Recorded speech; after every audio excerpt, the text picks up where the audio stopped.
श्री स्वामी समर्थ. तुम्हा सर्वांचं माझ्या चॅनलमध्ये मनापासून स्वागत आहे. तर बघा, उद्या आहे दिवाळी पाडवा.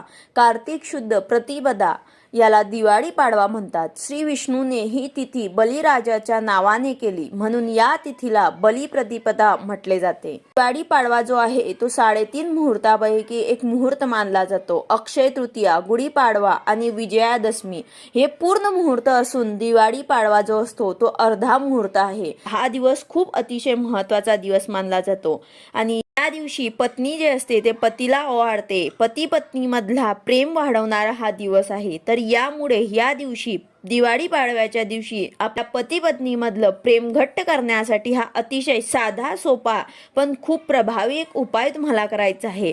तसेच बलिप्रतिपदेला एक वस्तू तुम्हाला दान करायची आहे. ही वस्तू दान केल्याने आयुष्यभर आपल्याला कसलीही कमी पडत नाही. तर ती कुठली वस्तू दान करायची आहे, तसेच पती पत्नीमधील प्रेम वाढवण्यासाठी कुठला उपाय करायचा आहे याची संपूर्ण माहिती मी तुम्हाला आजच्या व्हिडिओमध्ये सांगणार आहे. व्हिडिओ पूर्ण बघा जेणेकरून तुम्हाला संपूर्ण माहिती मिळेल. जर तुम्ही चॅनलवर नवीन असाल तर चॅनलला सबस्क्राईब करायला मात्र विसरू नका आणि व्हिडिओला लाईक करायला मात्र विसरू नका. तर बघा, दिवाळी पाडव्याचा शुभ मुहूर्त आहे 14 नोव्हेंबरला सकाळी 6:14 ते सुरू होत आहे तर संध्याकाळी 8:35 आहे. तर या काळात तुम्ही तुमच्या पतीचं औक्षण करायचं आहे. तसेच या दिवशी बरेच लोक खरेदी करतात. कोणी सोनं नाणं खरेदी करतं तर कोणी गाड्या खरेदी करतं. तर या दिवशी खरेदी सुद्धा करतात. हा दिवस खूप महत्त्वाचा आहे. या दिवशी हे उपाय करायला विसरू नका. पतीचे औक्षण करा. सकाळी सर्वांनी अभंग स्नान करायचे आहे. उठणं लावून अभंग स्नान करायचे आहे. त्यानंतर एक पाटावर पतींना बसवायचं आहे आणि कणकेच्या दिव्यांनी आपल्या पतीला ओवाळायचं आहे. जसा आपण यमदीपदानला कणकेचा दिवा बनवला होता तसेच आपल्याला 2 दिवे कणकेचे बनवायचे आहे. त्यात मीठ तुम्हाला घालायचं नाही आहे. यामुळे पती पत्नी मधले प्रेम वाढतं. जसं आपण वाढदिवसाला औक्षण करतो तसेच तुम्हाला कुंकू लावायचं आहे, कपाळी अक्षदा लावायची आहे.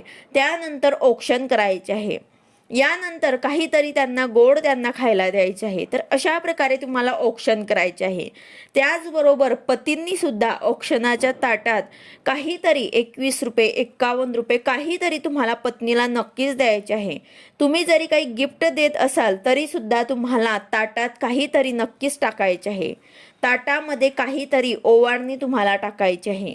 तसेच पतीचे पाय सुद्धा तुम्हाला धुवायचे आहे आणि ते पाणी जे आहे ते थोडंसं तुम्हाला प्यायचं आहे. बघा, थोडंसं तुमच्या ओठांना सुद्धा लावला तरी सुद्धा चालेल. बघा, हे आपण आंघोळीच्या नंतरच करणार आहे तर यात आपल्याला करायला हरकत नाही. हा अतिशय खूप प्रभावी उपाय आहे. या जो उपाय आहे तो कोणाला पटणार तर कोणाला पटणार नाही, पण हा एक अतिशय महत्त्वाचा उपाय आहे. तर अशा प्रकारे तुम्हाला पतीचे पाय धुवून अगदी थोडंसं पाणी तुम्हाला प्यायचं आहे. एक थेंब जरी ओटांना लावलं तरी सुद्धा चालेल. यानंतर आपल्या पतीचे पाय आपल्या पदरांनी पुसायचे आहे. यामुळे पती पत्नी मधलं प्रेम वाढतं, भांडणं होत नाहीत. पती हा परमेश्वर असतो असं म्हटलं जातं. तर हा उपाय तुम्ही आवर्जून करा. अभंग स्नान करा, औक्षण करा आणि दुसरी गोष्ट म्हणजे उद्या बलिप्रतिपदा सुद्धा आहे. तर बलिराजा जो आहे तो दानचूर होता. तो कोणी जे मागेल त्याला तो दान करत होता. दान करणं हे खूप छान आहे, पण प्रत्येक गोष्ट जी आहे त्याचं अतिरिक्त व्हायला नको. कुठली पण गोष्ट आपण अति प्रमाणामध्ये केली की त्याचे वाईट परिणाम आपल्याला भोगावे लागतात.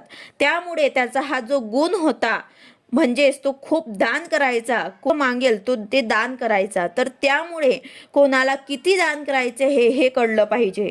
दान देताना सत्पात्री दान करायचं, अपात्री दान करू नये. सत्पात्री दान म्हणजेच काय, गरजवंतांना ते दान द्यायला पाहिजे. ज्यांना गरज आहे त्यांनाच आपल्याला दान करायला पाहिजे.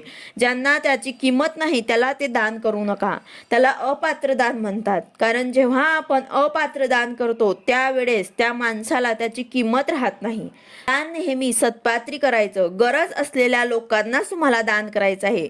या बलिप्रतिपदेला तुम्हाला जे शक्य होईल ते तुम्हाला दान करायचे आहे. काहीतरी तुमच्या घरामध्ये आता दिवाळीचा फराळ बनवला असेल किंवा मग तुमच्या घरामध्ये जुने काही कपडे असतील ते व्यवस्थित असतील तर ते सुद्धा तुम्ही गोरगरिबांना दान करू शकता. काही आता आपल्या घरामध्ये दिवाळीमध्ये खूप काही पदार्थ बनवले असतात, कपडे असतात, सर्व काही तुम्ही दान करू शकतात. ज्यांना गरज आहे त्यांना त्यांनाच दान करा. तर बघा यामागे बलिप्रतिपदेची एक कथा सुद्धा आहे, तर ते मी तुम्हाला सांगते. बघा फार पूर्वी एक राजा होऊन गेला, अतिशय पराक्रमी, दानशूर आणि प्रजाहित दक्ष अशी त्याची ख्याती होती. त्याचे नाव बळीराजा हा भक्त प्रल्हादाचा नातू होता. इंद्रप्रस्थ मिळवण्यासाठी त्याने अनेक यज्ञ केले. इंद्रपद हरण झाले तर काय करणार अशी सर्वांना भीती वाटू लागली. श्री विष्णूने यावर युक्ती केली. त्याने बटू वामनाचा अवतार धारण केला. तो बळीराजाच्या दरबारात गेला. वामनाने बळीराजाकडे फक्त 3 पावलापुरतेच जमिनीचे दान मागितले. उदार मनाच्या बळीराजाने ते दान ताबडतोब दिले. परंतु वामनाच्या 2 पावलातच सारे जग व्यापून गेले. 3 पाऊल पुढे कुठे ठेवणार. शेवटी राजा बळीने आपले मस्तक पुढे केले. वामनाने बलीच्या डोक्यावर पाय ठेवला. भगवान विष्णूने त्याला पाताळाचे राज्य दिले. देवादिकांनी काळजी दूर झाली.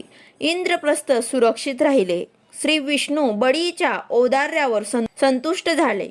बळीराजाची सेवा करण्यासाठी भगवान विष्णू त्याचे द्वारपाल झाले. तो दिवस बलिप्रतिपदा. या दिवशी बली व त्यांची पत्नी विद्यावली याचे चित्र काढून त्यांची पूजा सुद्धा केली जाते. तर अशा प्रकारे या दिवसाला बलिप्रतिपदा असे म्हटलं जातं. त्याचबरोबर या दिवशी व्यापारी लोक जे असतात ते त्यांच्या वह्यांचं पूजन सुद्धा करतात. दीपावली पाडव्याला 3.5 मुहूर्तापैकी अर्धा मुहूर्त असतो. तर आर्थिक हिशोबाच्या दृष्टीने व्यापारी जे असतात ते ह्या दिवशी नव्या वर्षांची सुरुवात करतात. लक्ष्मीपूजन करून व्यापारी लोक वर्षाचा प्रारंभ करतात. त्यांच्या जमा खर्चाचा खता वहिनींचा नवीन वह्या ह्या दिवशी सुरू होतात. नवीन वह्या सुरू करण्यापूर्वी वह्यांना हळद कुंकू अक्षता फुलं वाहून त्यांची पूजा केली जाते. तर अशा प्रकारे दिवाळी पाडव्याचं हे खूप काही महत्त्व आहे. हा खूप अतिशय महत्त्वाचा दिवस मानला जातो. या दिवशी शेतकरी राजा आपल्या शेतामध्ये नैवेद्य सुद्धा दाखवतात. आपल्या शेतामध्ये तुम्हाला नैवेद्य सुद्धा दाखवायचा आहे. त्याचबरोबर या दिवशी पतीचं औक्षण सुद्धा करायचं आहे. आणि जे व्यापारी लोक असतील त्यांनी नव्या वह्यांची पूजा करून त्यांच्या नव्या बही खात्याला सुरुवात करायची आहे. तर अशा प्रकारे आपण उद्याचा दिवाळी पाडवा जो आहे तो साजरा करायचा आहे. व्हिडिओ आवडला असेल तर लाईक करा, शेअर करा, सबस्क्राईब करा. भेटूया अशाच नवीन व्हिडिओ सोबत. श्री स्वामी समर्थ.